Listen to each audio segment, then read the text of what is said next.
لكم جزاء وكان سعيكم مشكورا إنا نحن نزلنا عليك القرآن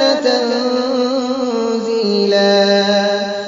فاصبر لحكم ربك ولا تطع منهم آثما أو كفورا واذكر اسم ربك بكرة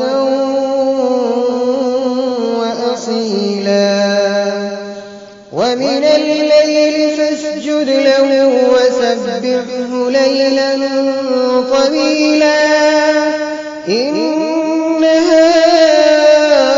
هؤلاء يحبون العاجلة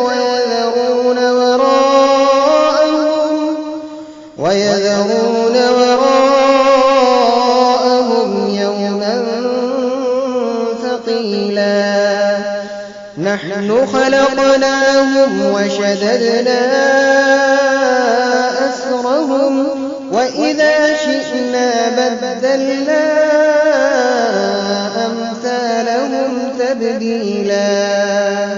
إن هذه تذكرة فمن شاء اتخذ إلى ربه سبيلا وما تشاءون إلا أن يشاء الله إن الله كان عليما حكيما يدخل من يشاء في رحمته والظالمين أعد لهم عذابا أليما